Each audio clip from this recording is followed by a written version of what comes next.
पश्चिम बंगाल में हमने काफी बात की, तो अगर केरल पे भी कर लें, वहां पे भी Tahseen, your thoughts right now. Thank you so much. आपके साथ शो में, संकेत के साथ शो में शिरकत करने का मौका मिल रहा है। आई थिंक ये बहुत ही अच्छा केरला में जो रिजल्ट है वो अच्छा रिजल्ट आया कांग्रेस के लिए। लेकिन क्योंकि मैं कांग्रेस पॉइंट ऑफ व्यू से मुझे सोचना है, क्योंकि मैं कांग्रेस का समर्थक हूँ, उनके लिए वोट करता हूँ।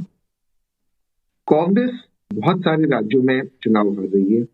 तमिलनाडु में जो हुआ कांग्रेस के साथ, बंगाल में, वेस्ट बंगाल में, आसाम में, पुडुचेरी, कांग्रेस को इसके बारे में चिंता करनी चाहिए। It should look with it. दूसरी चीज के लगातार मुझे लगता है कि कांग्रेस को जिस तरह से वो राज्यों से समाप्त हो रही है, चाहे आसाम हो जाए, चाहे वेस्ट बंगाल हो जाए, ये चिंता का विषय है। क्योंकि अगर लोकसभा चुनाव में कांग्रेस को दोबारा से अच्छा करना है तो बड़े राज्यों में जहां पर ज्यादा लोकसभा सीटें, वहां पर उनको चुनाव जीतना होगा। तो I think while there is celebration in left in winning Kerala, उन्होंने लेफ्ट को हराया। कांग्रेस वर्तमान में भाजपा को हरा नहीं पा रही, हिमाचल के एक्सेप्शन को छोड़कर। तो ये बहुत जरूरी है कि कांग्रेस अब चुनाव जीते और बीजेपी के खिलाफ जीतना वो शुरू करे। बिल्कुल, ये अपने आप में बहुत अहम है कि बीजेपी के खिलाफ जीतना शुरू करे, वो चुनौती है अपने आप में। आपने पश्चिम बंगाल में अगर आप जिक्र करना चाहें कांग्रेस के प्रदर्शन का, इस बार पिछली बार शून्य थे, लेफ्ट शून्य थे, क्या इस बार जो शायद खाता खुलता हुआ नजर आ रहा है, उस लिहाज से कुछ एनालिसिस? हाँ, बट ये देखिए, एक सीट कहीं से आ जाएगी, दो सीट कहीं से आ जाएगी। बिहार में 6 सीट है, 3 चले गए भाजपा के साथ वोट के। उड़ीसा में 1-2 सीट है, 3-4 सीट है, वो जाकर फिर वापस भाजपा के साथ वोट किया किसी और पार्टी में, तो किसी और पार्टी में मिल जाएगी। उससे नहीं होगा।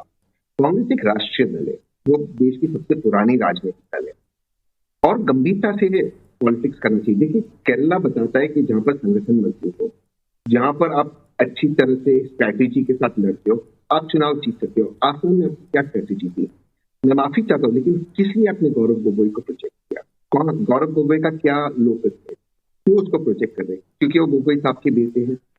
तो कहीं ना कहीं आपने पूरा आसाम का स्टेट आप हार गए। अब आसाम में आप हार गए, वेस्ट बंगाल में आप शून्य हो गए, तमिलनाडु में आपके पास एक अच्छी अपॉर्चुनिटी थी। उदयनिधि स्टैलिन ने जिस तरह की बातें की थी, you could have sideline DMK को साइडलाइन नहीं किया। You could have had a good alliance, वो नहीं किया। तो ये स्ट्रैटेजी की गलती हो रही है। और कहीं ना कहीं, मैं बहुत बड़ी बात कर रहा हूँ, लेकिन आपके शो पे कह रहा हूँ, मैंने ये बात और कहीं नहीं कही, मैं इसको थोड़ी देर के बाद ठीक करूंगा। आई थिंक आदरणीय खड़गे जी को सोचना पड़ेगा, party president, what is his role, वो क्या कर रहे हैं।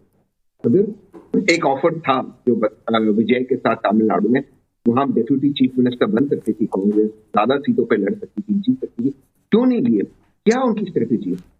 क्या संगठन की जो जनरल ये भी कहा गया कि तमिलनाडु में शायद कांग्रेस के अंदर विभाजन थे। एक पक्ष, शायद राहुल का पक्ष चाहता था कि विजय के साथ आए, लेकिन एक पक्ष, जो दूसरा पक्ष था, वो नहीं चाहता था।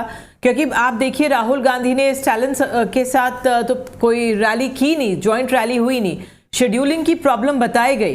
तो क्या वो भी एक मसला है कांग्रेस में, जो ये विभाजन वहां पे तमिलनाडु में हुआ, उसका खामियाजा भुगतना पड़ा है कांग्रेस को?